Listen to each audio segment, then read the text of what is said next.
Live from MMA Fighting Studios, this is Between the Links. And now, your host, Mike Heck. The iconic voice of Esther Lynn welcomes you to a brand new edition of BTL, back on another Thursday, as we always are each and every week. There's a lot to discuss. We have the UFC taking MSG by storm, 2 new champions crowned, Bellator bringing a banger of a fight card that not even Bellator seems to care about since it might be their final one, and a whole lot more. But joining me to discuss all of these things, the panelists, the combatants, if you will. First, let us say hello to Mr. Hot Take, Mr. No Gray Area, one of the betting gurus over at MMAfighting.com, and the man who was victorious in one of the all-time biggest robberies in the history of MMA debates on the ranking show earlier this week. He is Mr. Jed Meshew. Hello, Jed. You don't even believe that, Mike. Like that's the thing. You know I'm right. Everyone knows I'm right. It's not even a matter of debate. It's just facts. Let's get right. Let's get our my opponent's opinion on this particular matter before we kick things off, Mike. Okay, no, good. We're going to. Good to know. We're going to discuss this, don't worry. And the aforementioned opponent, one of the most exciting fighters you will see compete, whether he's gloved or ungloved, the man who maybe had the most vicious finish of the weekend in combat sports, the man that you'll probably have to vote for at the end, because if you don't, he may just come find you and knock your damn teeth out. I kid, but let us welcome back the man who finished Jason Knight in the exciting co-main event of Game Bred Bare Knuckle just 6 days ago. Fellow New Englander, Mr. Randy Costa. Randy, you insane SOB. How are you? Dude, I'm good, man. I appreciate you guys having me on. This weekend was crazy, dude. This weekend was crazy. Yes, and I want to talk about this before we get into all of this, because obviously congratulations on the win. All week through social media, Randy, and the press conferences and interviews, etc., there is this like sort of aura to you in the build to this fight. Now, I'm not a psychologist, nor do I pretend to be, but it seemed like your mentality was, well, this is going to be nuts. I'm ready to do this. But also it seemed like a part of you is like, what the hell am I doing here? And there's no turning back. But then you went out there and performed the way that you did. And immediately in the aftermath of the fight, I was like, you know what? Mike Perry's probably the face of bare knuckle boxing, but Randy Costa might just end up being the face of bare knuckle MMA. It just seemed like you love this so much and you want to do it more.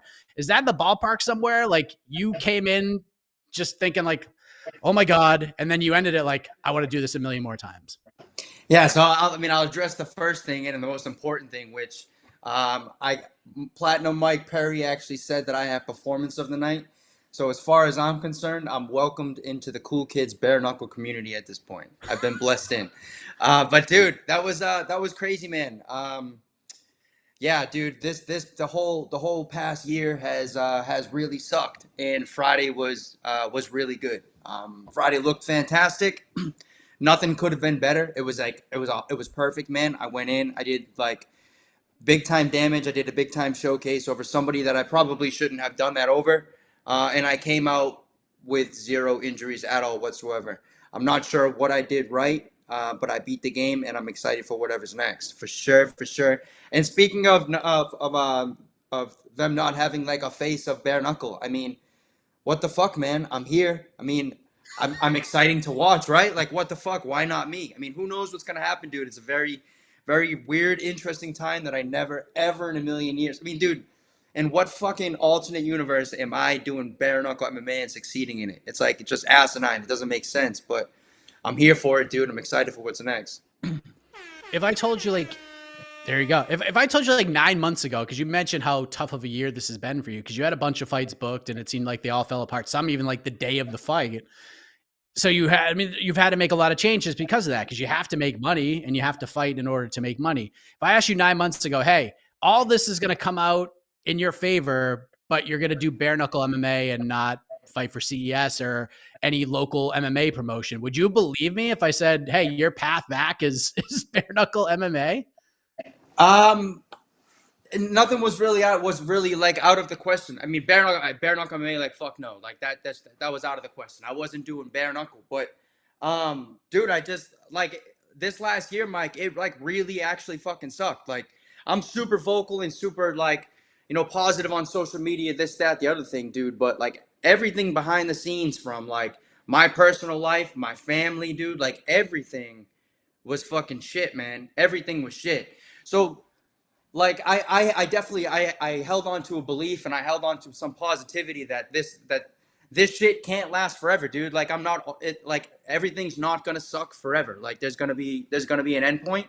And I think I found that end point, dude, because things seem to be going pretty up at this point, and I'm super grateful and super grounded to be in the situation that I'm in, man. I feel very lucky, and I'm excited for whatever's next. Can you talk about some of the turmoil you went through over this past year? Like, I don't want to get too personal with you, but Yeah, is there anything you I mean, can talk about? I'll dump a little bit, man. I mean, I went to Mexico right after. So right after that fight in the UFC was October 1st or something. I went through like a pretty bad breakup. I lost my UFC contract, lost my fight. This was all in the same week. I bounced to Mexico, dude. I had no intention of coming back, bro. I sold everything, bro. Everything, my car, everything, bro. I have 4 duffel bags to my name in a suitcase, bro. Like I have shit. I'm back at my parents' house now. And then like I had zero plans, dude. I went like, I was just in diving. I was just doing a ton of stuff with scuba diving, bro. I had plans to like work in the dive industry, and I was meeting a lot of people and traveling a lot. I was backpacking around Mexico, dude. And then I got a call from my family that there was a pretty significant illness in the family, and that I had to fucking come home for it, man. And I came home. I wasn't planning to fight, but I got news of some pretty shitty stuff at home. I got a fight offer, and I found Tulum Muay Thai, and this was like all back to back to back. I found love for training again, dude. I plan to come back here in June. If I lost that fight, bro, I was going back to Mexico, and that was the end of that. There was no more fighting. I only took that fight so I could come back here and be with my family during that shitty time. And then I was like, fuck it, we'll see what we can do, man. And then it turned into one in like July 29th. The kid pulled out like, a week before the fight or something. So I'm like, well, I'm here. It's the fucking summertime. Like the weather's warm. I guess I don't really have an excuse right now. So I got booked for September 15th. Fucking kid pulls out 2 weeks before the fight. Back on the hunt. We take an even tougher fight. We can take the fight against, I'm not even going to mention his name. He pulled out the day of the fight. I took that fight. That was like a bigger New England fight, bigger local fight. He pulled out the day of the fight. And then I got an opportunity to take this kind of fight. And then it was like, dude, I made up my mind, dude. If I had lost that fight, that was it. So I got offered the craziest opportunity, and I said, fuck it, dude. We're just going to send it, bro. We're going to send it. If it lands, it lands. We're going to roll the dice. We're going to see what happens. And honestly, man, it couldn't have played out better. And life is good right now. And somehow I found myself living back in Massachusetts. So if you had lost that fight, you were done? That was it? Dude, I was out, bro. If I lost that fight in June, I was out, bro. If I lost that fight against Jason, I was out. Dude, I was going back to fucking to Latin America, bro. I was going back into scuba diving, bro. Like I had no plans, but now it's just like, dude, fuck it, man. I'm here. I showed everything that I believed in and that my coaches believed in, right? I feel like this was, for lack of a better term, like a coming out party for me, dude. Like I feel like this was like a real actual showcase of the potential that I have. I always knew I had a high ceiling, right? I had like even my UFC run wasn't necessarily good, but I showed a lot of potential and a high ceiling. I mean, I got in the UFC really early, dude. I had 4 fights before I got in the UFC. I'd never even been punched in the face until I got in the UFC and fought my debut. Like I learned to fight in the UFC. So I feel like at this point, like there's a lot of maturity that I've developed and a lot of lessons learned, and I feel like we've turned the corner, and I might be onto something, man. And I'm only 29 years old, dude. Like I still have a lot of time in the sport and a lot of damage to be done in the sport. Like I can put a dent and really stir shit up on how it's going.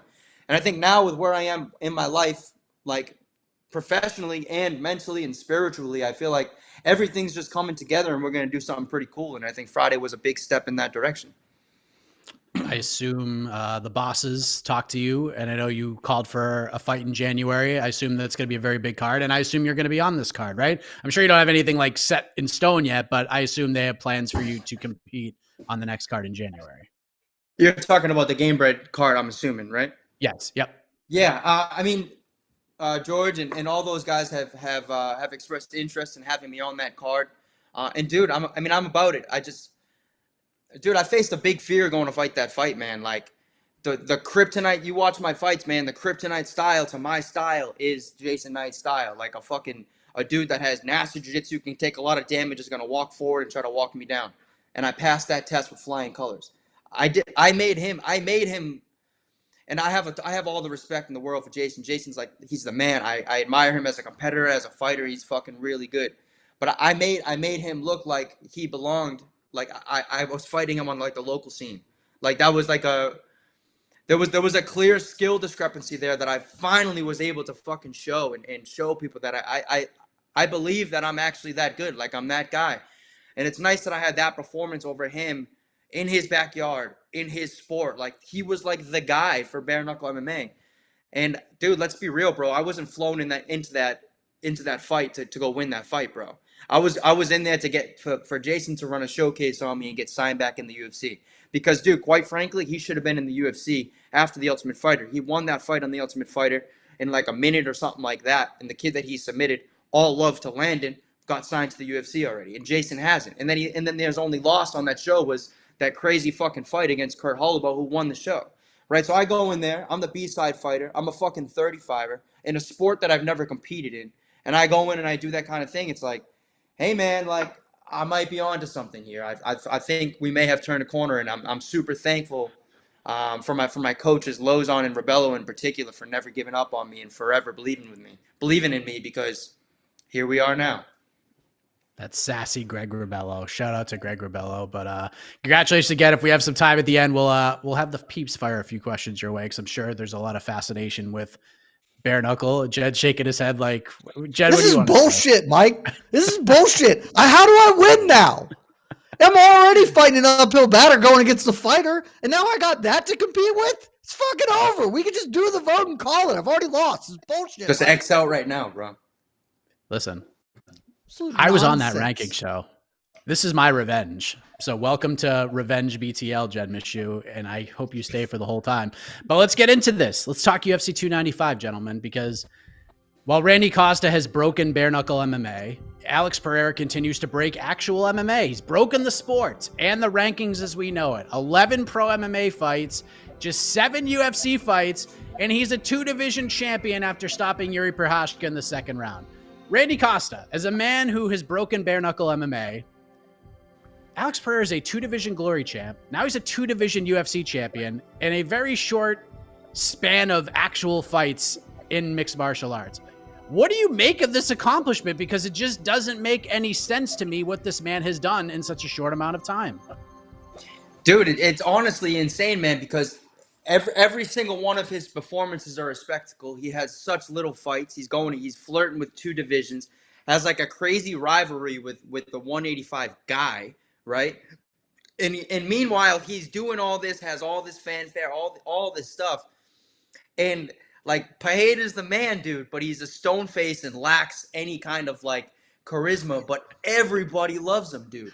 You can sign me up anytime he's fighting, bro. He doesn't even have to talk. He doesn't have to do anything, man. If he just does that bow and arrow thing when he walks out, man, I'm all for it. And you can sign me up for any kind of fight that he has, always. Jed, it's been 5 days since Alex did this damn thing. And we've talked about it on the ranking show. We talked about it on the post-fight show. 5 days later, does this make any sense to you? This is just so crazy and incredible. And I just don't know if this will ever happen again. Something like this. I mean, it makes sense in that, like, he's good at fighting. I said on the ranking show, he's obviously good at fighting, but I'm not sure that he's good at fighting. He keeps beating good dudes, so we know he is good at fighting, but like, we just don't know where he is. And it makes sense with how this is all developed, right? Like we know that his skill set is among the best in the world at what he does. The questions we have are about the rest of it, right? Like, how good of a grappler is he? And it just hasn't mattered. Like for one, he's just knocked a bunch of people out to a point where that hasn't been at play. And 2, we can be honest, he has gotten some favorable matchmaking in that regard. So is Alex Pereira the best light heavyweight in the world? I don't know. Like, I guess we'll find out. He's going to keep fighting dudes. And if he holds his belt for even 2 or 3 title defenses, then it's pretty undeniable at that point. But I think he is deserving of having this belt because he is one of the best guys in the world, undeniably. So it's weird. Like, it's a very unique situation. This doesn't happen all that often. It's probably not going to happen all that often moving forward, but every once in a while there are people who have that little bit of fairy dust around them who they walk in the light. And Alex Pereira seems to be that dude, and he's making the most of his opportunities. And it's awesome. Like it's super weird, but it is incredibly captivating. Yeah. And when I say it doesn't make sense, it's not that it's not a realistic thing and that it shouldn't have happened. It's just bizarre. And it just doesn't happen this quickly, because we know when he got into the UFC and he went to 185, like the reason they signed him was to eventually book this fight with Izzy. And then he goes and beats Izzy in the 5th round after losing most of that fight. And then he gets knocked out by Adesanya earlier this year, probably the wrong end of the knockout of the year. And then he's just like, nah, I'm not going to do the trilogy. I'm just going to move up to 205, beat Jamahal Pavlovich, and then in his next fight, beats Yuri Prochazka and becomes a 2-division champion. It's just insane. And Jed, I think we both can agree that Alex Pereira versus Jamahal Hill, this fight is fantastic, and it's going to answer a lot of questions, and it will at least perhaps lay the groundwork towards this division being somewhat normal, since it's been snake bitten since Jon Jones left it. But Hill is hurt. Achilles injury, takes a long time to recover from that, may not be back until the summer, maybe longer, who knows. As great as this fight is, Jed, there's no way that the UFC can wait for Jamahal Hill before Pereira fights again, can they? There's just way too much momentum. What do you think happens here? No, absolutely can't do it. Because, like, here's the thing, Mike. It doesn't answer all the questions. It might answer some of the questions, but, like, we also have a lot of pretty good questions about Jamahal Hill. The way he won the belt is no doubt about it, undeniably great performance against Glover Teixeira. He was like the number 9 dude in the world who just kind of fell into that opportunity. And like Pereira, he made the most of it, but we still don't know who either of these two dudes really are as like fully fleshed out forms in this weight class. You can't wait for that because it's still, there's too much happening. This light heavyweight is a fun division now, which hasn't always been over the past few years. It's weird. I don't know what you do with him because there's not like a clear-cut contender here, right? I think it just got announced today that they are running back on Goliath versus Johnny Walker in January. If the winner of that wants to make a quick turnaround, that makes like the most sense. I know Pereira called out Izzy for 205. I don't like the idea, but there are worse things that have happened in the sport. I don't know where you go, but the answer is undeniably not. Let's leave Alex Pereira on the shelf for the next 8 months until we have this fight. No, like this guy's dynamite television. You want to tune in to watch him. He's getting a little bit of stardom to him, you know, like Randy said, doesn't have like the outward charisma of someone like a Conor McGregor or Brock Lesnar, but he has that demeanor that gravitates you towards him.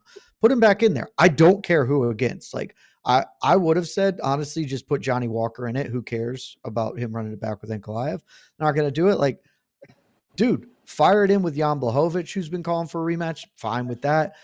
I don't care if you pick Nikita Krylov. He's on a good win streak. It'll be fun. Who gives a shit? Just make him fight. Let's get a little bit more motion at the top of this weight class, and let's have fun with one of the more fun guys in the sport right now. Randy, after Alex wins, he calls for the trilogy with Adesanya at 205, which, you know, I don't know if I want to see that particularly want to see that right now, but I think the call-out is brilliant because of Hill's injury, and this is probably the biggest fight he can get right now while we wait for Jamahal Hill, and this is probably a bigger fight than Jamahal Hill. We do have, as Jed said, Johnny Walker, Magomed Ankalaev. They're going to run it back January 13th. Maybe you go with the winner there. We do have Blachowicz fighting Rakic January 20th. Maybe if Rakic wins, they go that route. It's a fresh matchup. Or maybe they just wait for Jamahal Hill. So with this momentum Pereira has, if you had the matchmaking pencil, what would you pick? Yeah, so a couple points that I want to make in terms of him going up to 205. I think that move is perfect, right? Because you have someone like Pereira, and there aren't any savage wrestlers in that 205 weight class at the moment that you could argue would just steamroll somebody like Pereira. Like for example, like Khamzat or something. I think Khamzat has a really hard style for a guy like Pereira to deal with, but Khamzat's not a 205er, right? Khamzat's an 85 or 85-70. So I think this is a perfect weight class for him. And I might be in the minority. I do think the excuse me. I think the Izzy fight, I think that makes a lot of sense, man. Like you said, there's no clear-cut contender, right? Izzy got Pereira that title shot like pretty much right away. He had what, like like 3 or 4 fights before he got a title shot. That doesn't really happen, and they were like they were matchups catered to his fighting style. So why not pay it back in some way? And Pereira's been extremely vocal saying that, like that interview with Izzy that Izzy did a while ago, saying that Alex would be on the pub somewhere watching the fight, watching Izzy the fights, la da da da. And now Pereira comes back and rebuttals like, hey, I'm just trying to help you out and get you off the couch. We're trying to get you back into it. Why not, dude? There's no clear cut next contender right now. There's a badass storyline with that. This would be what, the 4th fight or the 5th fight between them, and now we're going to a different weight class. This is up a weight class for Izzy. Why the fuck not? You know it's gonna sell, and especially, I mean, I don't think there's a UFC Australia or anything like that booked right now. I mean, fuck it, put it in a next UFC Brazil card. This fight, I think, makes a ton of sense, and I get that I might be in the minority, but why not? Yeah, I mean, look, if they don't do Connor and Chandler at UFC 300, like that could headline UFC 300 easily. The trilogy fight between those two guys. The only thing is Izzy doesn't seem all that interested in it, and he's talked about taking time off. But I honestly believe, like, unless Izzy leaves middleweight and goes up to 205 and just bulks up and becomes a light heavyweight full time, I don't think he's going to get another shot at the belt if he's still going to stay at middleweight. If he wants to be a 2-division champion, I think this might be his last chance. So we'll see if that rivalry continues. But one last thing about this, and I'll go back to you, Jed, because one thing I left the Pereira-Prochazka fight thinking is, look, maybe the stoppage was a little bit early. I don't have an issue with it. But I do feel, especially with the face-off and them just staring each other, daggers through each other, that this is not the only time these guys are going to fight. Like, I feel like once the Izzy rivalry is officially over, whether they fight a third time or not, I do feel like Pereira's next potential rival before he calls it a career is going to be Yuri Prochazka. Like, these guys are going to fight multiple more times. Do you feel like these two guys are kind of made for each other in some way, that this could be sort of Pereira's next rival for the division and for the UFC before he rides off into the sunset? I don't know about next rival, but if you had me pick who I think Pereira is going to fight next, my answer is actually Yuri. Now I have a long standing stance against this. I hate immediate rematches in literally any circumstance, except for like egregious robbery. This was not that, but I think that, to me, the most likely scenario is we get a rematch of this in March, maybe at UFC 300, something like that, because there isn't somebody else who jumps out. Like, unless the winner of that Ankalaev Walker fight is like super unscathed or whatever, then maybe. But I think February, March, they just say, hey, little bit of controversy in the end. Not really. Yuri says it's okay. It's fine. But, fun matchup. There's nothing else to do. We've seen them kind of pull this before in situations like this. And without a clear-cut next contender, I think he's probably got the inside track if Yuri starts making noise for it, and Pereira will do it, because why not?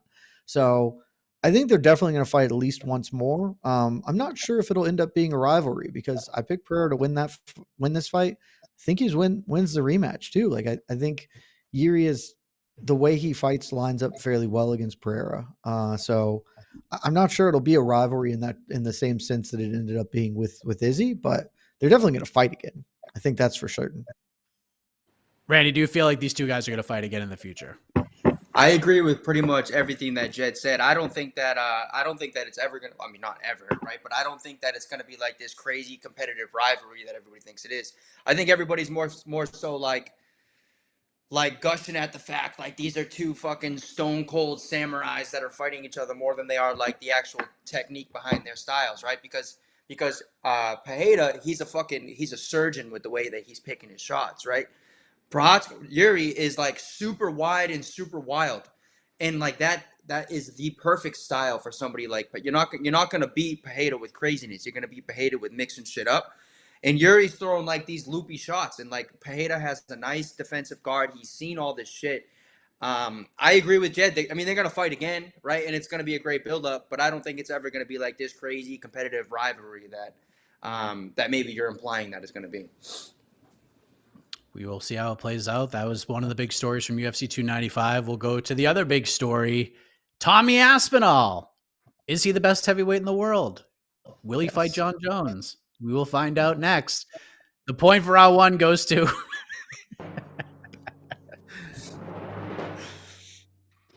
Randy Costa, 1-0. Nicely done.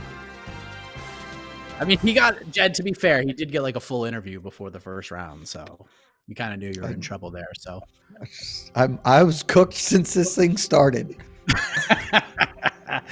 Well, we mentioned Tommy Aspinall, Jed, and we'll begin with you. Look, man, fought Sergei Pavlovich, only needed 69 seconds, lands the big shot, lands the hammer fist, gets Pavlovich out of there, and now Tommy Aspinall is the new interim UFC heavyweight champion of the world. Now, we'll get into what this all means, Jed, and you can get on your soapbox and talk about how great Tom Aspinall is right now, but man, 69 seconds, 12 days notice, back injury.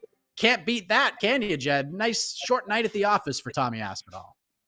No, it's insane. It's an insane thing. I'm not even going to talk about the back injury because one, I just sort of feel like if you take the fight, then anything you say after the fact, I'm not going to count it towards you because it just shouldn't. Like you took the fight, you knew what you were getting into. It is what it is there. So, and he doesn't need that back injury to make what he did any more impressive. Like it was just unbelievable on 12 days notice, just getting up off the couch and be like, yeah, I'll go fight the scariest dude in the world, maybe, like, and just dummy him.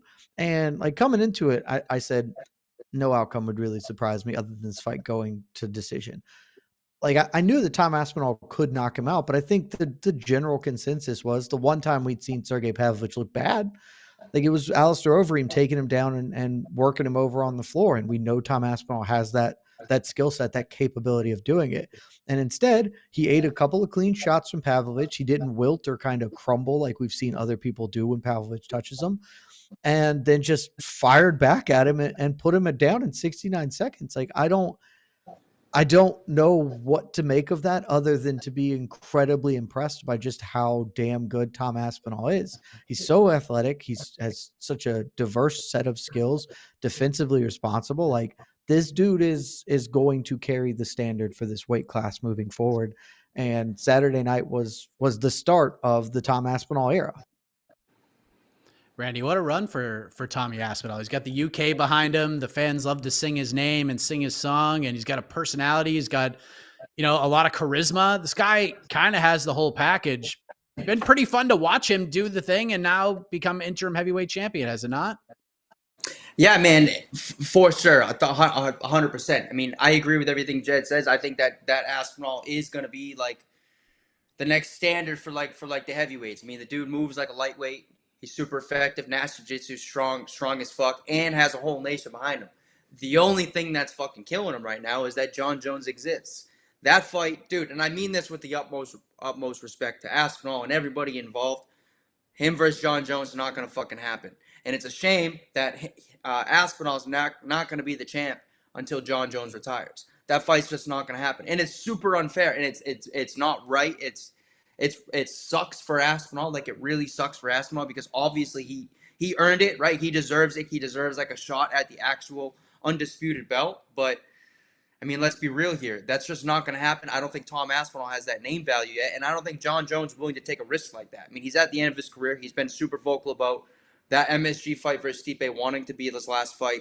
Why would he even consider the fact going from like fighting the GOAT for his last fight ever to go into fight like this prospect phenom from the UK that's like not super well known? Like it just doesn't make sense. And like it really sucks, and I feel bad for Aspinall because Aspinall is that dude. Aspinall is going to be the champ, but it's not going to be until Jon Jones is gone because that fight's just not going to happen. Well, let me ask you this, and then we'll get to the big topic because Jed's got that look on his face, and I know he has things he wants to say. Randy's not wrong. He's not, but heading into this fight, Randy, and I want to get to the Jon Jones thing because most people felt like, because obviously Jon was supposed to fight Stipe, and this is the whole build. But most people felt like Jon probably won't fight either of these guys. And if Sergei Pavlovich somehow won this fight, there's no chance that fight happens. But maybe in the future, Aspinall could, win the interim title, maybe defend it a time or two. Maybe they do it in London or the UK or Manchester, and he gets like a big star reaction. And maybe Jon will eventually see dollar signs in him. And now at this point, even Dana White said it at the press conference, now he's going to fight Stipe. And yes, it'll be a big fight. And there you go. But since Saturday, and I don't know if you've seen this at all, outside of like maybe a small bit of casual appeal, I think the bloom is completely off the rose for Jon Jones versus Stipe Miocic. I don't think anybody really wants to see that fight. And the MMA world wants to see this Jones versus Aspinall fight. And not a lot of people felt like this could be a possibility coming out of Saturday, but now everybody seems to want it. So as a fight fan yourself, Randy, where are you at with this? Do you have any interest in Jon Jones versus Stipe right now? I mean, only because like there's so much. I mean, but like there's so much behind it. But I'm not going to be upset if it doesn't happen, right? I mean, it's not a huge deal. Another thing about the Tom Aspinall versus Jon Jones thing, right? So this dude, look at the conversations of fights that Jon Jones was going to have over the last 2 years or whatever. Francis Ngannou, Stipe, and all respect to Aspinall, but he's not on, like, there's just no, Jones was very vocal about legacy fight and wanting to do this because like, finishing his career at home and doing it this, that, the other thing. Tom Aspinall doesn't really fit in that bit. I think that might be a possibility if somehow like UFC MSG comes again and nobody else is available and Jon Jones is adamant about that date and time and location and Tom Aspinall steps up and says, fuck it, I'll fight the guy on MSG. But aside from that, dude, it's just not gonna happen. It's just that the fight doesn't make sense. In my opinion, Jones versus Aspinall doesn't make sense, especially in terms of business and especially in terms of Jones's legacy and whatever his personal goals for himself that he has. Jed, if they book Jon versus Stipe in June in Brooklyn, New York, just throwing it out at a random place, would it even get a Michelin star for you? No, I don't give a shit about that fight. I didn't give a shit about this fight this last time. I have been calling that fight exactly what it is. It is a vanity project, and that's okay. Like, I understand you get to a level in your career, you can kind of pick your spots, and I am not blaming Jon Jones for taking that fight. I get why he is doing it. That fight is meaningless. Stipe Miocic hasn't fought in 2 years and hasn't won in like 3. And he has no wins over current UFC fighters, except an Andrei Arlovsky, who's also 1,000. Like he is not relevant to the day-to-day goings on at heavyweight. And Jon fighting him is meaningless. It will not improve his legacy. It could hurt his legacy. If Stipe beats him, I think that will maybe have people look back on his career a little differently, but it just doesn't mean anything to this weight class. It didn't mean any, and I want to be clear. That's how I felt in November. I feel that exponentially if that happens in June when Stipe's 42, and this simply is not a thing that matters. What matters are the people who are currently competing in this weight class, putting in the work month in, month out to fight the other best dudes in the weight class. That's why Tom Aspinall is my number 1 heavyweight in the world. He is actively beating other heavyweights and has the intention of doing that moving forward, and Jon does not. And again, I can't blame Jon for this. Like, do the business thing. You got to do what's right for you. But that fight means nothing to me. And to your point, Mike, I'm not sure who it's for other than the 2 fighters in it. I'm not sure it even does great business now. Probably does okay because Jon will always kind of do okay. But I'm not seeing a ton of clamor for that fight to happen even beforehand, and much less now after more months of it being on the shelf. So, no, what should happen is he should fight Tom Aspinall. He should fight the interim champion if he wants to be a heavyweight and not this vanity thing. But no, the entire move to heavyweight was a strict vanity play, and he's getting what he wants out of it. And so he's never going to fight Tom Aspinall because, Mike, as you know, he's scared of Tom Aspinall. He's very, very scared of Tom Aspinall. His legacy needs it. And Jon, I'm talking to you. Don't be scared, homie. Fight Tommy Aspinall. Oh my God, Randy! If you don't know this, on our post-fight show, Jed started basically a whole thing. It's a movement, Randy. It's a movement. He started a movement where he wants everybody in the MMA community, fighters, media members, and fans, to all pretty much at Jon and tell him he's scared of Tom, and then maybe his ego will come out and be like, fine, you think I'm scared? I'm going to fight this dude. This is Jed's plan, which I think is brilliant, by the way. We're going to goad him into taking this fight. I mean, I admire the optimism. So let me ask you this, Randy, because this has been a big debate amongst the MMA fighting crew. In fact, if you guys haven't listened to our ranking show, I highly recommend you do, because Boston Mike came out a whole bunch, and it proves why I host these shows and should not be a panelist on any of these shows, because I am way too stubborn. Whether I'm right, wrong, or indifferent, I will fight for my beliefs till the end, whether I actually truly believe them or not. But Randy, we're living in a world right now where Francis Ngannou still exists.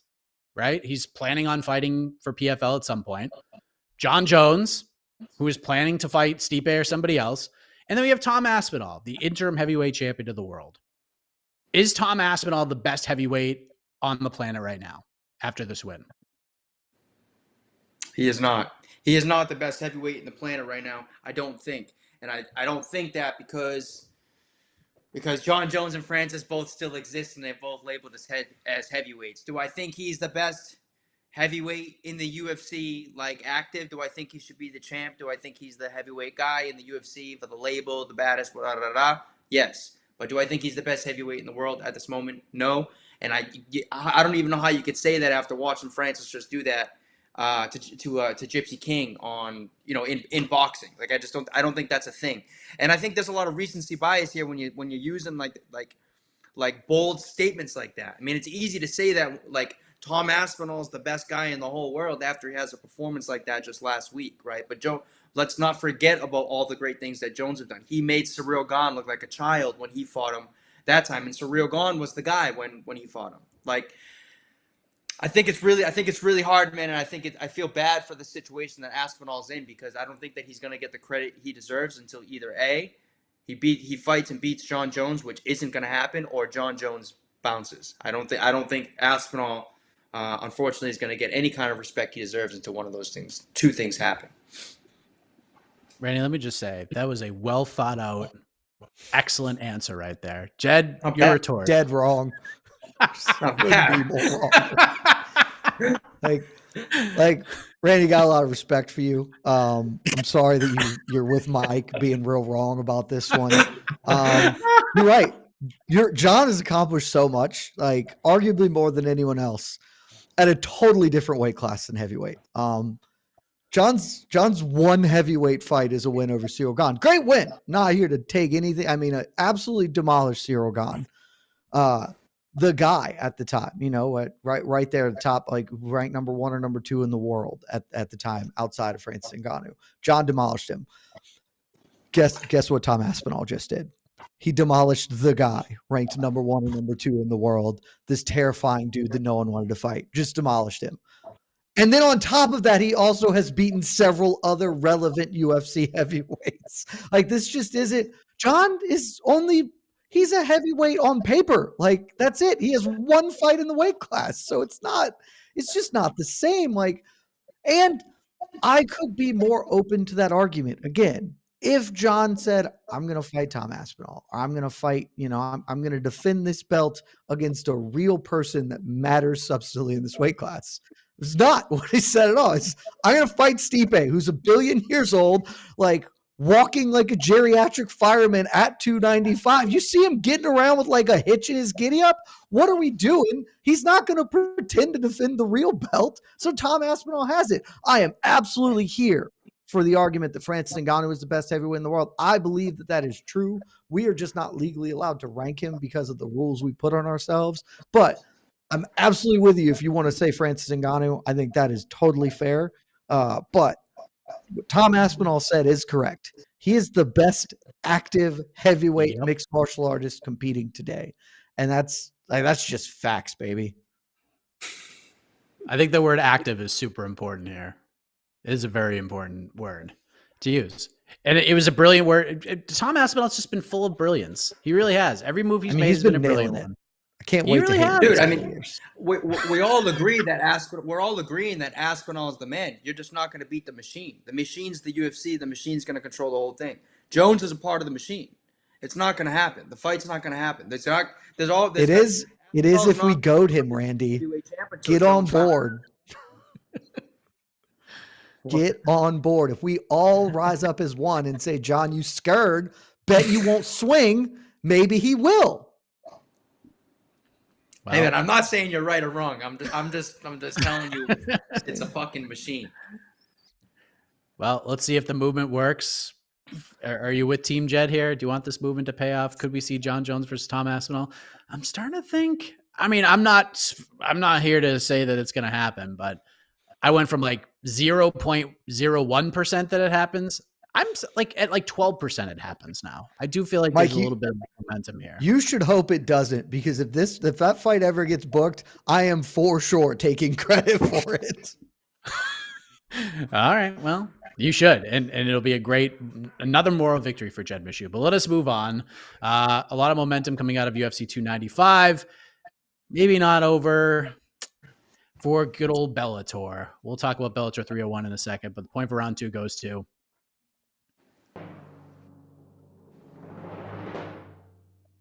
Mr. Movement himself, the David Koresh of MMA, Jed Meshew. It's 1-1. Nicely done. All right. We got MMA this week. I'm not sure I want to be David Koresh, by the way. Jesus. Hey, listen, he's just don't HR? Don't get too power hungry. Just don't get too power hungry, all right? Just keep it level. Keep it level, and I think you'll be all right. We got Bellator 301 tomorrow, gentlemen. We have a really good card here. Yaroslav Amosov versus Jason Jackson, the main event for the welterweight title. We get Sergio Pettis versus Patchy Mix for the undisputed bantamweight title. We got Rafion Stotts versus Danny Sabatello 2 at 135. AJ McKee versus Sydney Outlaw in a lightweight bout. And then we have a lightweight Grand Prix bout between Patricky Pitbull and Alexander Shabley. So, Jed, that's your main card. There's some fun little prelims as well. Some good names.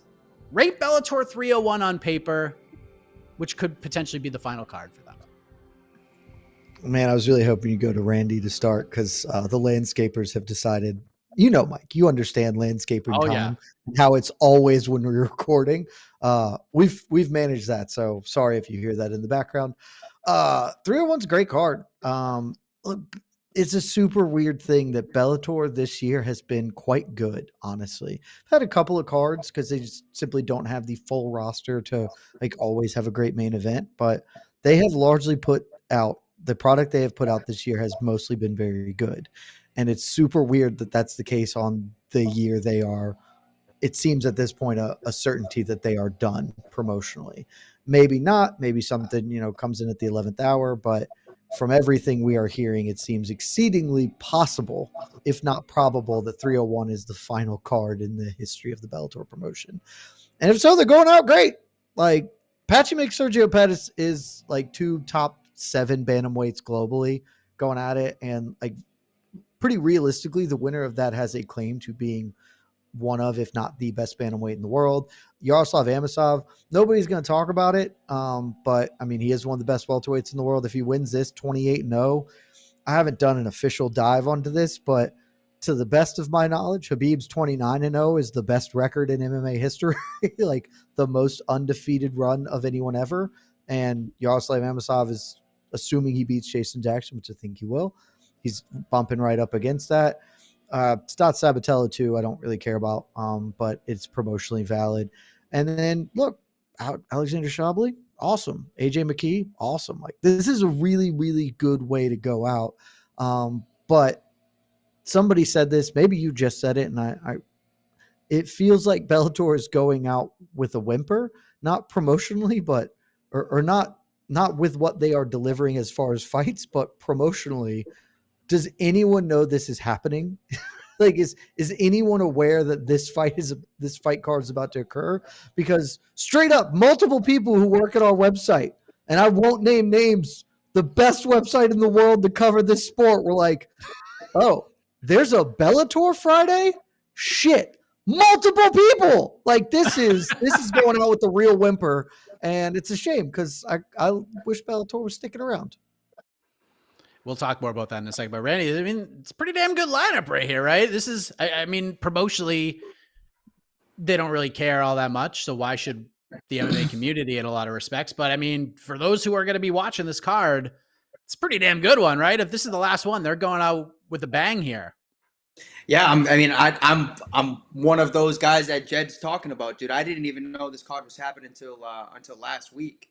I'm friendly with Danny Sabatello, and he DM'd me, and then I saw that he was promoting his own fight. I was like, oh fuck, like this card is actually pretty nasty, and it's just next week. I don't know why they just gave up on the whole marketing thing, but dude, this card is like, this is a really good card, man. Amasov versus Jackson is crazy, dude. Patchy Mix versus Pettis, bro. That's a really high level fight, and if you're talking about a promotion that's shutting down after this card, that's a very meaningful fight for both of those guys. Patchy Mix hasn't fought in the UFC yet, obviously, but Pettis has a bunch of UFC fights. What do you think their next move is? I mean, it could be the UFC, right? It could be PFL. It could be something different. Like the market's a little bit bigger now. But this is a big card, man. You figure that this is like, for lack of a better term, this is almost like a job interview, right? This you don't know what the next move. I mean, they might know what the next move is, but we don't know what the next move is. And one crazy performance could change the whole trajectory of any of these guys' career with this promotion that they're signed to going under. I like this card, man. I'm fired up for this card. Definitely wish they promoted it more though. See, the problem is they can't promote it because they don't have any backing anymore, because Showtime has already left the game. So it just put them in this weird box. Yeah. And it's crazy because these are really good fights. Like that main card is like it's a really good card. It's a lot of high level fighters on that card. McKee and Sydney Outlaw, that's a fucking scrappy fight. That's like sneaky good. There's no promotion at all. I didn't even know they were fighting until last night, dude.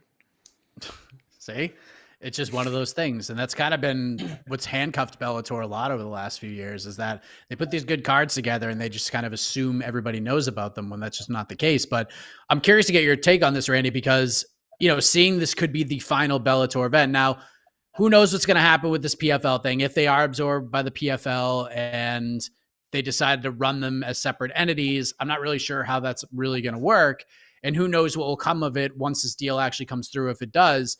But as a fighter yourself, you talked about your last year looking for opportunities. You know, CES, maybe it was your last fight, but who knows? Like at some point there was a Bellator who could call you up if they're going to Mohegan and say, hey, Randy, you're a New England guy. You could sell us some tickets. You want to fight on this card.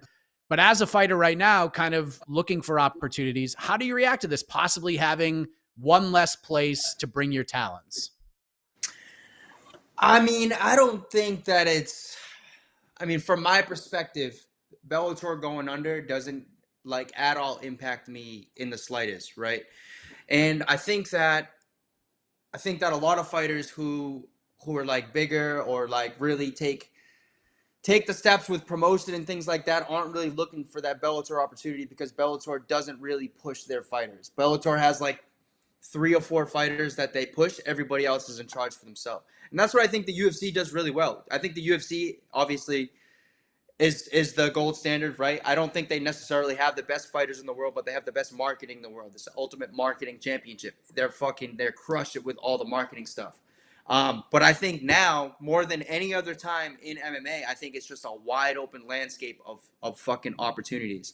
You have obviously the game bred stuff. You have bare knuckle. You have the PFL, which is paying crazy money. You have Karate Combat now, which is bought out by President Awesome, Dana Brown in Miami. I can't think of his name, but he's putting on crazy shows. He has Pettis and Benson Henderson fighting on it, and that whole dynamic is brand new too. The bare knuckle MMA dynamic is brand new too. Everything's taken off. So I don't think anybody over there is like shaking in their pants or anything. Everybody's obviously under great management, and they know that wherever they're gonna go, especially coming off a big performance, somebody's going to pay them. More promotions now than ever have really deep pockets, and they're willing to invest in these fighters. And it's just one big ass performance away on this card that's going to have people calling. They're going to be free agents. So, and like I said, man, I think it's like a job interview. I think this is a big card for all the fighters on it. Jed, if this is the final Bellator event, like it is certainly going to be the final Bellator event under this regime, if you will. Like, how does that make you feel? Because you and I, we have been historically tough on Bellator because we know that they have the talent and the fighters to be a really good promotion. There's just a lot of productional things that, you know, kind of sours the product. We talk about the promotion and the marketing. And I know, you know, we talk to people who work for Bellator a lot. We've had our airing of grievances episodes and grading the promotion last year, and they weren't really happy with the grade that we gave them. But it just, for some reason, it just hasn't worked over the last few years. But now, like, that this is probably the end, at least for this regime. And who knows, maybe PFL rebrands them or whatever. What are the feelings like right now heading into this final card? It'll be sad when they're gone. Like, I'm not gonna cry about it or anything, but it will be disappointing because Bellator has been a viable number two to the UFC. I mean, it's very far down. Like, obviously the UFC's here, and if we're talking number two, it's very, very low. But it was still a place where there was an accumulation of great talent. And I don't think any other organization can say that, right? Like, there are good fighters in one and in PFL. And I mean, and frankly, just other organizations, you see everyone popping up can get access to good fighters. But Bellator had by far the most collection of them. And in part, that was because they had a broader drive to create those fighters. They invested very heavily in talent development. There's a reason they had a streamline of collegiate wrestlers coming in. Hey, you're done competing at wrestling. You're not going to make a dent in the seniors here. Move into MMA, and they, that doesn't always turn out great. They missed as much as they hit, but you still end up getting a bunch of young talent. They just invested really well in developing that. I think there's a huge place for that in the sport, as opposed to just having everyone kind of feel it out themselves on the regional circuit. I think it was great to have a spot like Bellator for that. I think Bellator's product was oftentimes hard to watch, but in the end, it also, that some of the stuff you were getting was great.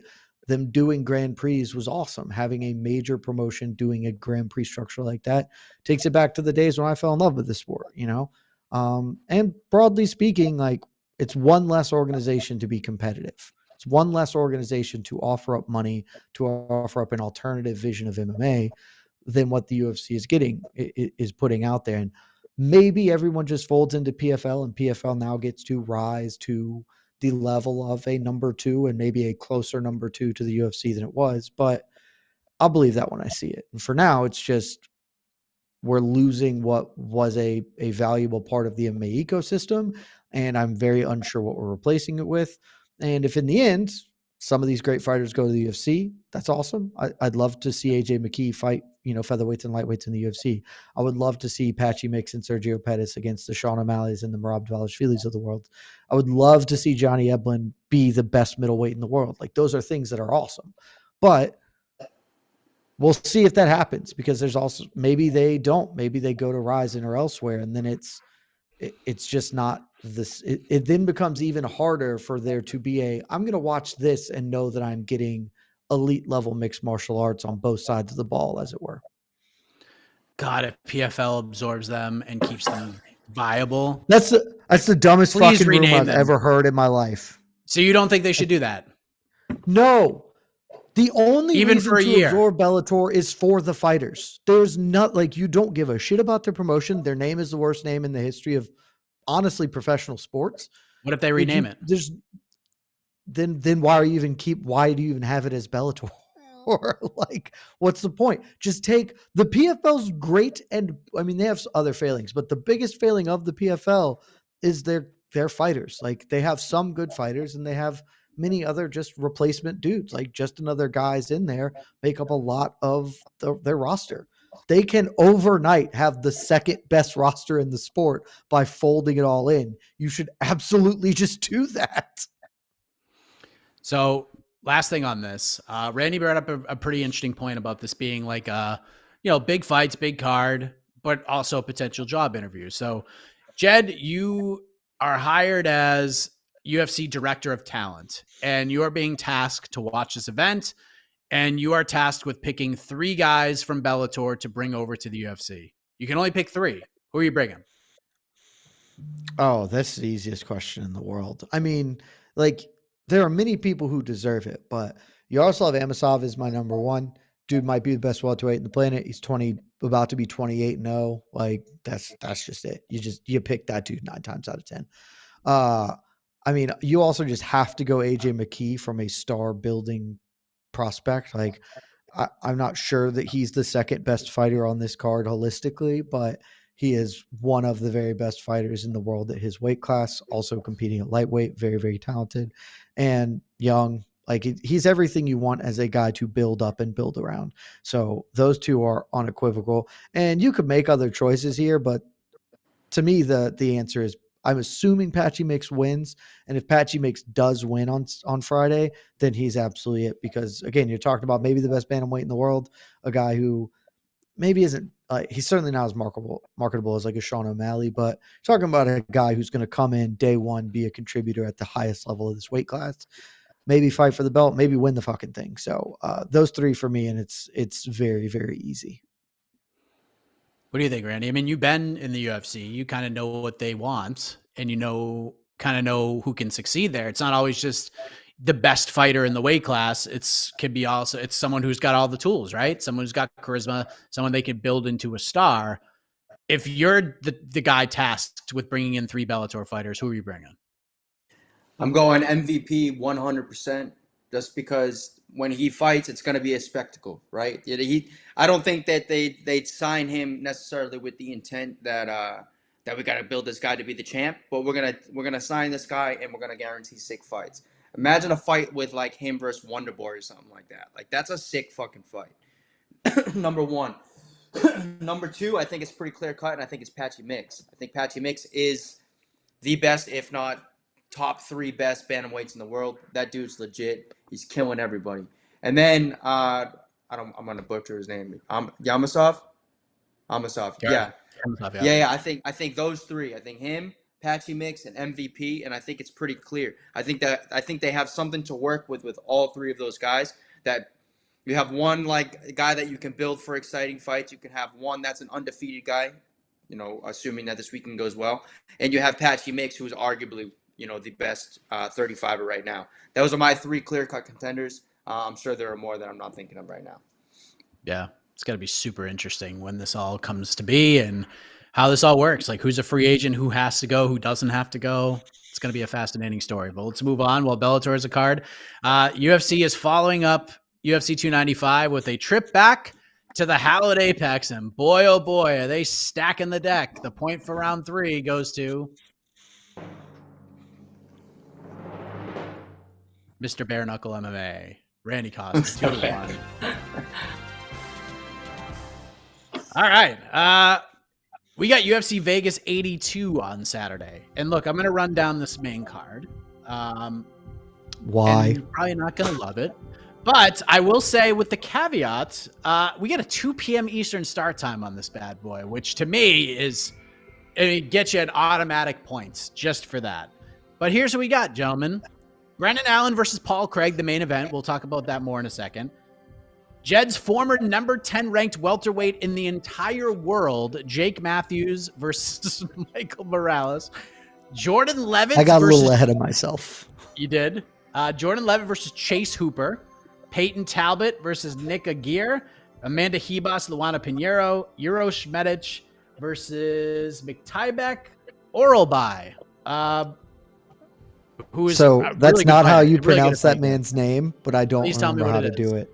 I don't remember how to do it, but it doesn't like, so Oralby is correct. The first name is like something way different. Because Connor did it on No Bets Barred. He like went and looked it up. I was like, I would have never pulled that out of the hat. I'm excited for the weigh-ins tomorrow so that Brennan Fitzgerald can pronounce it perfectly. But Jed, yowzer, what are we rating this card? This is 0. It's an obvious 0. There are no Mashulin stars handed out for this fight card. Credit the 2 p.m. is great. I mean, it's 14 fights, so even at 2 p.m. you're still gonna be trudging along there. But look, the main event is gonna be fun. That's the thing, is this isn't individually, most of the fights aren't bad, but they are, the sum of the parts is somehow like way, way worse than the individual fights, because it all just doesn't, like, what's the hook? What gets a casual fan into the door here to watch this at 2 p.m. on a Saturday, where the college football slate is pretty good, So it's just like Brendan Allen, Paul Craig is going to be real weird and real fun, because both of those, Paul Craig is always in fun, weird fights. It's just who he is as a fighter. And Brendan Allen might actually just be like a very, very good middleweight. He's certainly a fun middleweight, if not very, very good. Jake Matthews, Michael Morales is like, once upon a time, I might have had higher hopes for this. Michael Morales is probably going to run over him. Chase Hooper, Jordan Levitt that's a fight. It's a fight that's happening. I'm super high on Peyton Talbot. I think he has got a very bright future at bantamweight, really big for the division, very young guy, but he's also like this is probably too early for him to be in the UFC. 6-0 and probably still needs a little more seasoning before he gets here. And the rest of it's like Earls Medic is almost never in a boring fight. So like it's probably going to be fun, but where's the hook, Mike? Why am I supposed to care about this? About frankly, any of the fights happening this Saturday, other than the fact that they are fights that are happening? Like, where is the meaning to any of this outside of for each of these people individually? This is the hey, we got Thanksgiving next week card. That's what it is. And what's crazy is, really is. What's crazy is probably the second best fight on this entire card is buried on the prelims. It's Jonathan Pierce versus Joanderson Brito. Why this is not on the main card is beyond me. Fight. But Randy, look, Randy, you're a young man. You're coming off of a huge win. You want to go out and paint the town red a little bit on a Saturday. You want to enjoy your time. You want to enjoy your weekend, fresh back from Biloxi, Mississippi, where I'm sure you learned a lot of things about how to party and enjoy yourself. So are you going to tell your friends that want to celebrate your win, you know what? I can't come because I have to watch UFC Vegas 82, or what are you going to do? Or are you telling your friends, let's meet here and do a whole bunch of other things? So I might have like a different viewpoint than everybody, or than both you guys, right? One thing that's true, this card's fucking trash. Like, we know this, right? This card sucks. But the thing that I do like, and like, the Apex gets a lot of heat, right? Because the Apex sucks and nobody wants to fight at the Apex and whatever. But what's really good about the Apex is that they can put these cards together and everybody can still get paid, right? So that's really fucking cool because, like, I don't think that the promotion is putting this on for the benefit of the promotion, right? Because this card fucking sucks, right? But they are definitely putting it on for the benefit of the promotion. What's that? They are definitely putting this on for the benefit of the promotion. I think they're putting these fighters on this card for the benefit of the promotion, because I don't think any of them, or not any of them, but I think generally speaking, like, none of these fights could be on like a big card.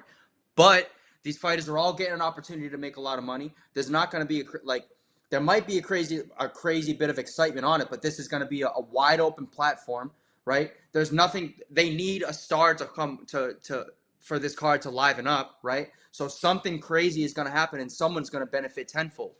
I hate the card. I hate the Apex. I hate all those things, but I love that the fighters are getting paid, and I love that all these fighters are getting the opportunity to fight, especially going into the holiday season. The freaking voice of reason. I know we had you here for a reason. Now you're making me like doubt things that I say. Hey, man. And of course, Apex listen. Sucks and this card sucks, but everybody's getting paid. Hey, this is coming from a man who may have the most exciting round in the history of the Apex with Adrian Yanez. That freaking first round you guys had was absolutely incredible. So real quick, Jed, I want to go back to you about this main event. We have Brendan Allen, who's on a nice little run right now. Ever since the Chris Curtis loss and the whole thing with him and Sean Strickland, kind of had a little thing with Extreme Couture and those two middleweights. But since then, getting wins. Maybe the MMA fighting middleweight champ after finishing Christoph Jocko, finished Andre Muniz, got a nice finish in his last fight against Bruno Silva. Now he gets a ranked dude in Paul Craig, who moved down to 185 and also finished Andre Muniz. So this is going to be a weird and exciting fight, but like, what are these guys fighting for? Like, who can gain more from a win here between these two guys? Because I think Paul is kind of over a little bit more, but Brendan's really good. He's a little bit younger. He's probably got a higher ceiling, but maybe not like that well known, I guess I would say. But like, I guess who do you think can benefit more from a victory here? I mean, they both benefit pretty heavily from a victory here. I think the winner of this is actually going to get a pretty clear step up at middleweight, because I mean, Paul Craig's, he's a guy that people like. He was a top 10 dude or whatever at light heavyweight. Inexplicably has a win over Jamahal Hill at that weight class. So, and Magomed Ankalaev, like 2 of the top 5 dudes in that weight class. So, like, he's, and, face paint, Scottish, got personality. They like him. So, if he gets a win here, he's a top 10 win. I'm looking at the UFC rankings right now. Brendan Allen's number 10. I think they'll give him a real step up in competition. He'll get, Robert Whitaker probably won't take a fight with him, but, he'll get Roman Dolidze or something of that ilk, kind of put him into real contention. And the same goes for Brendan Allen, who's still very young, on a terrific win streak. He's like won 6 in a row or something like that, and has been really impressive. And middleweight is sort of in a transition moment right now. We've got a little bit of an older guard showing their age, some new talent kind of emerging, and Brendan Allen can kind of be at the forefront of that with the win here. So they're not fighting for a title shot. They're probably not even fighting for a title eliminator, though that's maybe a little closer to the truth of the matter. The winner of this is fighting to elevate themselves into real contention, not just I have a number next to my name. The winner of this is going to get a fight that will be for a title eliminator fight. So they're one away from being one away, essentially. So with the win here. Randy, who needs this win more? Brendan Allen or Paul Craig? I think Brendan Allen's in the driver's seat here. I think obviously the big bonus of them both fighting each other is that they're going to get a $25,000 main event bonus.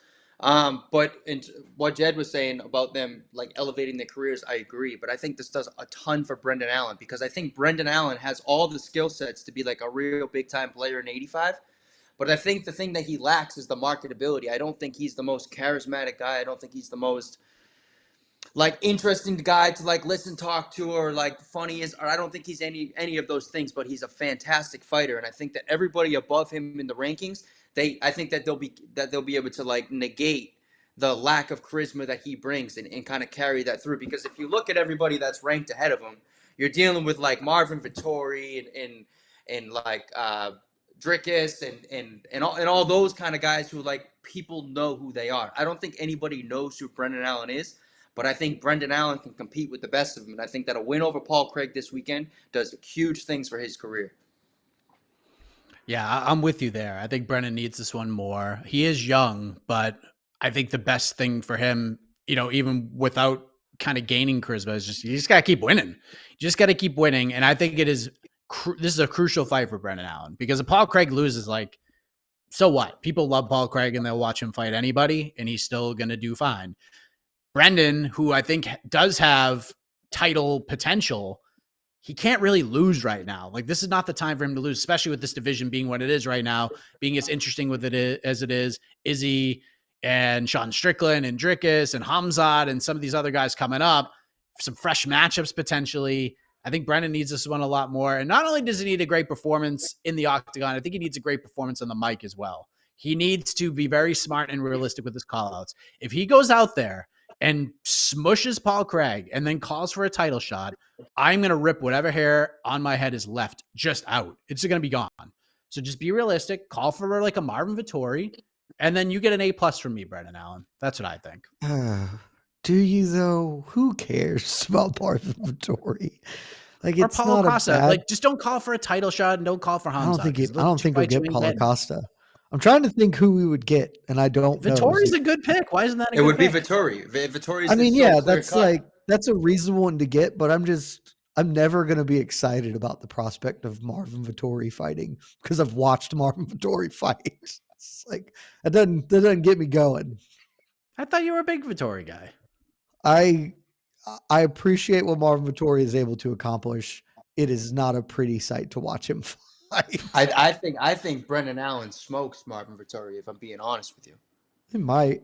At this point, Marvin's definitely fallen off. I think Brendan Allen beats a lot of guys in the division, but like I said, I don't think he has it's the ultimate marketing championship, and I think that's the part that he's missing. What's Roman Dolidze doing these days, Mike? You know these things. He says he signed a contract for a fight, so I don't know who that is. Oh, and I think he's only ranked one above Brendan Allen too. I don't think that fight's even like a thing. He's a couple spots above him in the UFC rankings. Yeah. But that just be way cooler, because Roman Dolidze is quite fun to watch compete. you're going to get on the same kind of situation where you're going to put these guys to headline at another Apex card or something, though. I think Brendan needs and deserves, with a win over Paul Craig, to kind of get a bump and fight somebody that kind of brings a little like pizzazz with him. I agree that he deserves. I don't think Marvin Vettori brings pizzazz. Marvin Vettori does bring a better number. But, you know what I mean. Yeah, this is just the other part of the problem. Middleweight might become a squatters division, which I'm looking at it now, and I'm not very pleased with that. But like, Jared Cannonier's out for a while with the injury. It's top heavy. Yeah, Robert Whitaker's not going to fight Brandon Allen like that. No. Why would he do that? Maybe Cannonier he's sitting out for a while. Cannonier's hurt though, isn't he? Didn't he like blow out his knee? Did he blow out his knee, or was it just like I don't think it was like a full knee blowout. In my head, it's he blew out an MCL, but that is MCL maybe. That is not a thing that I am confident in saying. That's just what is in my head. So well, we'll see what happens. We'll move on. Point for round 4 goes to Hamzat. I don't love that. I need the point for that fucking statement. Everyone should call it Hamzat. It's Jed. It's 2-2. It's 2-2. Yeah. Nicely done. But Randy was the voice of reason, and I respect that. I really do respect that. So that means we're going to the knockout round. Each of these wonderful competitors will have 1 minute to answer a very simple question. I think it's going to be a lot of fun here. So, Jed, what are we doing here? Do you want to go first? Do you need the Magic 8 Ball to make your decision for you? Ooh, what are you thinking? I didn't think about that. Let's ask the Magic 8 Ball. Magic 8 Ball, should I go first? Come on. My reply is no. I should not go first. Oh. So Magic 8 Ball can't lead me astray. All right, Randy, we're embarking on your territory right now. You are the face of bare knuckle MMA, at least in my opinion. So here's the question. We didn't really get to talk a lot about the card, but it was a pretty fun watch. The main event was a little weird. The decision may not have been the right one, but it was a pretty violent card. We had the Hector Lombard craziness of he won, he lost, he won again, your fight, etc. But I think people realize like there's something here. So, Randy, very simple question. If you could book one fight for bare knuckle MMA under the Game Bread banner, it could be anybody. Anybody you want. Who would it be? Who would it be? You could pick yourself if you want. I don't care. Fuck, 1 minute on the clock. Go. 1 minute on the clock to choose the bare knuckle fight that I would like to see. Dude, you know what would be a crazy fight, and it's not out of the realm of it's kind of out of the realm of possibility. It's 2 different weight classes, but I feel like there might be in the middle. Is Mike Perry versus Jeremy Stephens. I think that would be fucking crazy. Maybe not even in MMA, maybe in bare knuckle boxing. But bare knuckle something. I think Mike Perry versus Jeremy Stephens is a lot of fun. I think Jeremy Stephens is fighting at like 155 or 165, so I get that it might not even make sense. But if somehow that they could meet at like 70 or something, I think that would be a really fun fight, especially in bare knuckle boxing. There you go. Look at this. The anti-Brian Campbell. Brian Campbell would still be talking for another 3 minutes. And Randy's just like, boom. I'm going to get in, get out, and move this thing along, which I appreciate. That'd be fun. Jeremy Stephens actually getting ready to fight in the wonderful world of bare knuckle boxing. He's going to fight fellow former UFC fighter Jimmy Rivera December 2nd on that Salt Lake City card. So who knows? Maybe they're fighting to possibly fight Mike Perry in some sort of open weight clash, which I would be down for. So Jed, bare knuckle MMA, Game Bread. You like crazy events. You get to book the craziest fight for the craziest event. What are we doing? Go. So, clarifying question, and I won't take this much to answer. Am I allowed to use fighters currently under contract in the UFC? Yes, you could use any fighters. Oh, what the? No. Come on. I said anybody. I said anybody. That's what I thought. I wanted to clarify. So I think with that stipulation, there are obviously a ton, but I do want to kind of stay true to the roots here. One, I love John Dodson as a bare knuckle boxer, and having him do bare knuckle MMA would be much the same. So I got to have John Dodson because I think that he is just ideal in this sort of world. And then if I can pick anybody, I think just make John Dodson and Cheeto Vera just run into each other in bare knuckle. That just seems sick. Cheeto Vera is a dude who I am real confident would not mind getting down bare knuckle. And so I think that fight would just kick all the ass. So if I can do that, I'll do that. And if not, I'll do Dotson, Kyoji Horiguchi, and bare knuckle if we don't want to allow me to use UFC fighters. Hey, listen, I'm watching all of that. Someone asked me and AK on to the next one, Ask Anything show, if you could book a Ryzen New Year's Eve card, just a random one, who would you pick? And I picked John Dotson versus Manel Kopp as a fight on that card. So those two bare knuckle fights would be redonkulous. That's a good fight. True. Thank you, Randy. Since you were upset, I heard the what the fuck from you. What would be your choice, including UFC fighters? Then? Dude, Cheeto would. That's a sneaky good idea. That's a sneaky good idea. But I'd like to retract. I think in bare knuckle MMA, I think Jeremy Stephens versus Chad Mendes, and I think that makes a lot of sense. Ooh. Because Chad Mendes has a bare knuckle boxing, and Jeremy Stephens is doing a bare knuckle boxing. Shit, sign me up for bare knuckle boxing or bare knuckle MMA, and that's a very realistic thing. Hopefully, whatever promotion puts that together gives me 10%. Oh, I like it. See, you're trying to earn some, trying to earn that matchmaking cut right there. That's, I'm trying to help you out here. So go ahead and vote. Go ahead and vote. Is it Randy Costa, big winner from this past weekend? Give me Gaethje Benoit Saint-Denis. Oh my God, get off of me, dude! That's so ridiculous. That is so ridiculous. Benoit Saint-Denis is an animal. That dude is a freaking fucking savage. monster, man. You know what another good one would be, dude? Max Holloway versus Nate Diaz in bare knuckle. That'd be a good one. That'd be a really good one. Holloway Poirier would be good in bare knuckle. I mean, there's just so many. Just match up all the fun dudes. Oh my God, Gaethje has to be involved somewhat. Gaethje versus name any fighter, and I think we have something. So go ahead and cast your votes. We will have a preview show, probably be about 18 minutes long for UFC Vegas 83 tomorrow. So stay tuned for that. We are going to record a brand new edition of Damn They Were Good. I'm not going to tell you unless Jed wants to tell you who it's on, but we are recording it to be released, I believe, Thanksgiving-ish time, sometime next week. I'm looking forward to this. I am looking forward to this one. It's going to be a lot of fun. Stipe fucked it all up, Mike. It was supposed to be Stipe because he was supposed to fight and then retire, but it didn't happen, so we had to audible. But I think it's going to be a good one. This is way better. This is a way better one. I think it's going to be a good one. If we're being honest. But Casey's here, so that means we probably have a winner. We do. Oh, because no one asked. The fight I would book in bare knuckle MMA would be Tom Aspinall versus Jon Jones. Yeah, that's just cheating. If we're doing that, I'm going to book Francis Ngannou versus Jon Jones. Yeah, well, Francis is the guest ref, Oh man, I think you're gonna say Parker Porter versus Jon Jones too, and then we're cooking with gas. Parker Porter. We need clarity. We got to build that up. We can't just throw that out there. You got to build. No, completely agree. Yeah. Completely agree. Yeah. All right, Casey, who wins? Besides all the viewers. Oh, your winner today with 55% of the winning votes is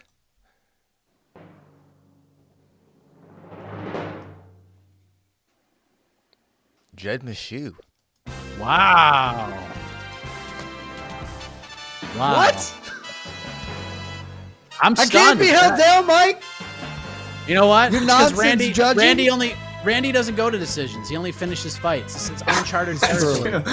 It's true. Uncharted territory for him. Jed, how are we feeling here, buddy? This is I am fucking stunned. Surprised. I thought I was cooked from literally the moment that it started. And Randy was telling us like very heartfelt about, overcoming the adversity and how tough things have been, and then this year being able to bounce back. I was like, oh good, I have no fucking shot. And then this happened. And Mike, I'm gonna just bleed right into my 30 seconds here because I know why this happened. And why this happened is because I'm a man of vision. I'm a man of foresight, and I'm the only man with the cojones to say the truth that we all know in our hearts. Jon Jones, you scared of Tommy Aspinall. Not just that, John, you need to fight Tom Aspinall for your legacy, because when you retire, when the GOAT conversation is being had, John, I know this. My GOAT, I could never have a GOAT that would be scared. I can't say he's the GOAT and then also be like, but he was scared. No. So if you're too scared to fight him, you are no longer the GOAT. You are removed from that conversation entirely, John. Don't be scared, homie. Fight Tom Aspinall. Prove me wrong. I mean, that 30 seconds is why Casey Leiden is the best producer in the game. The slow zoom on Jed as he's making his case to John was incredible. Randy, you're the man. You won in the hearts of everybody else, but what do you want to say? You can say whatever you want here. talk about whatever you want to talk about. The floor is yours. No, man. I mean, I appreciate you guys having me on. This journey is excited for whatever's next. And yeah, man, stay tuned, man. Working on it. Hopefully have something ironed out like sometime next week. Hopefully an exciting 2024 ahead. That's what we like to hear. Casey, you can hit the music. We are done. You know who's not What a scared of time Tom to be Aspinall? Randy. Randy'd alive. fight him. Randy's not scared of Tom Aspinall. Randy's I'll fucking featherweight. say, Randy'd right fight now. him. I'm a bantamweight. Was it? He went up a weight class because he's a. I was saying, wasn't the Jason Knight fight at featherweight? Am I mistaken? No, this was that one was featherweight, but yeah. Oh, was it? Yeah. And he'd fight Tom Aspinall. Fuck it, dude. Saying. Let's go. Well, Saying. maybe we'll be back next week to talk about Randy Costa versus Tommy Aspinall for the interim heavyweight title. But who knows what we're going to talk about on next week's show? It will not be a live show, obviously, because we're not going to do a show on Thanksgiving. But Jed and I will do a little something. Thank you for watching. For Randy, for Jed, Casey on the ones and twos, the iconic voice of Esther Lynn takes you home. I am Mike Heck, back next week. Good night, everybody. Love y'all. This has been Between the Links, an MMA fighting production on the Vox Media Network.